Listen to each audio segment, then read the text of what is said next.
Hi everyone, it's Velvy. You've heard my predictions, now let's hear yours. In today's video, I've selected some of your Danganronpa 2x2 predictions from the comment section to discuss and use as a base for some new theories. A couple of months ago, I posted a video where I talked about some of my own theories and predictions for 2x2. Some of you guys agreed with my ideas and even put your own theories in the comments, so I wanted to see what you guys had to say and come up with some new predictions. So without further ado, let's see what's cooking in the comments section. Also, big spoiler warning for all Danganronpa games. In the last predictions video, I warned against Danganronpa 2 spoilers and then proceeded to immediately spoil Danganronpa V3. Everybody makes mistakes. Alright, on to the video.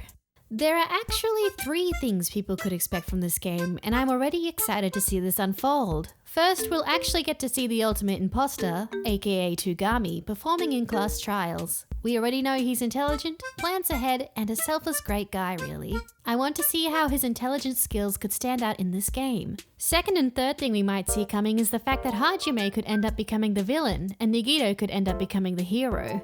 If Chiaki dies early on in the story, expect something like this to happen. We might see Izuru Kamukura midway into the game.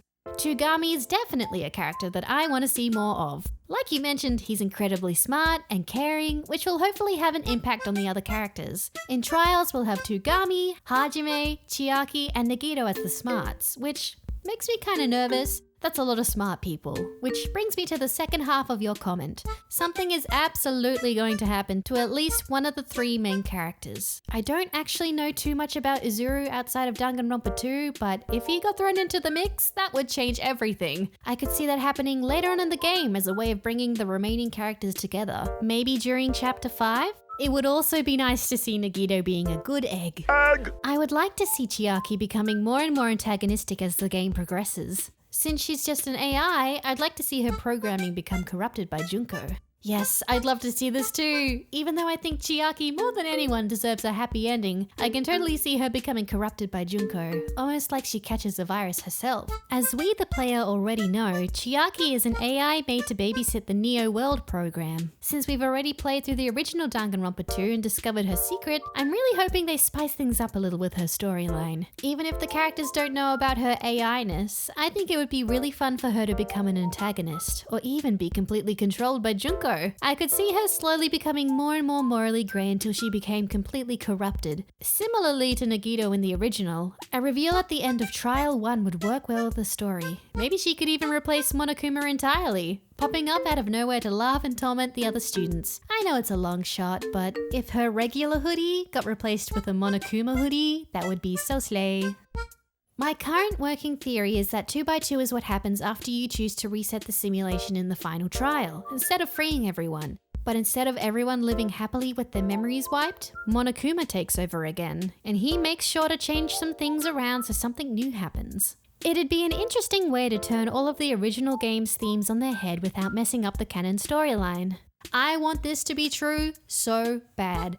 I have a small pet peeve when it comes to spin-offs in media, and it's that I hate when they make a brand new game or movie and then dismiss it as non-canon. Like, what's the point? Why not spend time developing something that extends the lore of the universe that you've created instead of trying to get me invested in something that in the end doesn't even matter? Even V3 kind of gets on my nerves with this sort of thing. It's canon but not canon, kind of like how The Wizard of Oz is canon to Wicked, but Wicked isn't canon to The Wizard of Oz. Just make it all one thing, damn it. Old man yells at cloud.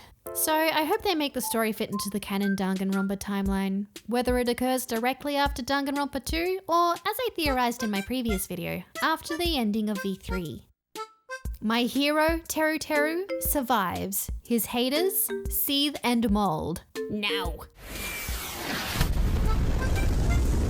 But actually, how would they go about redeeming Teruteru if they had the chance? Listen, as much as I don't like him, there is still a chance he'll end up as a survivor. So how could they write his story so he becomes at least slightly more tolerable? In the original game, his motivation to kill stemmed from the fact that he wanted to make sure his mum was okay. So, of course they could use that aspect of him. Maybe someone gets hurt or depressed and he brings out some heartfelt quotes he learnt from his mum and tries to become someone his mum would be proud of despite the situation he's in. But that's boring. I want to see them do something crazier with him. Like, what if after being faced with death, he converts to religion to try and ease his fears about the possibility of being killed? He could shed his sinful ways and become overbearingly religious. They did do something similar in V3, but if this lasted longer than just a single chapter, I could see it becoming funnier and funnier as it goes along. And also, I will admit, if they just let him be a pest for the whole game, even if they ramped it up as time went along, I might actually find it kind of funny. Don't get me wrong, I still believe the game would be better without him, but if it got to the point where he was just saying completely unrelated sexual things in the middle of serious conversations, I would slowly begin to find it kind of humorous. Something I haven't thought about is what if we get a repeat killer? That would also subvert expectations, but they'd have to work hard to make it feel satisfying. Also, wouldn't the execution be the same? That kind of makes me think that won't happen.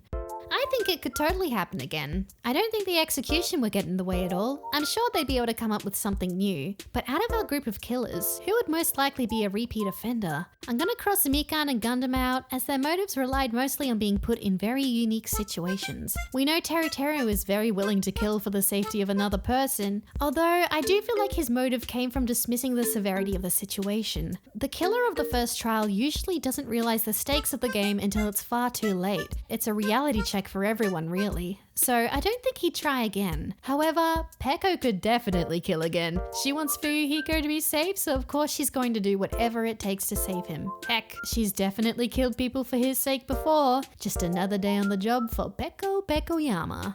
Speaking of killing, even though it's against the rules to have two separate killers for one case, it would be fun to see a double execution. I'm sure they could somehow bend the rules if they wanted to have one.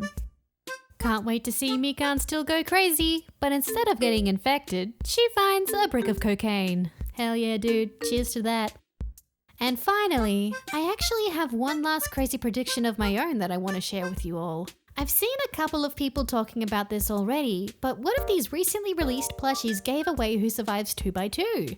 It's not uncommon for new Danganronpa merch to be released, so I don't have anything to back up this claim, but just based on their personalities and what we know about them, these 6 characters surviving kinda makes sense. Also yes, I did pre-order Chiaki, Gundam, and Ibuki. They're way too cute.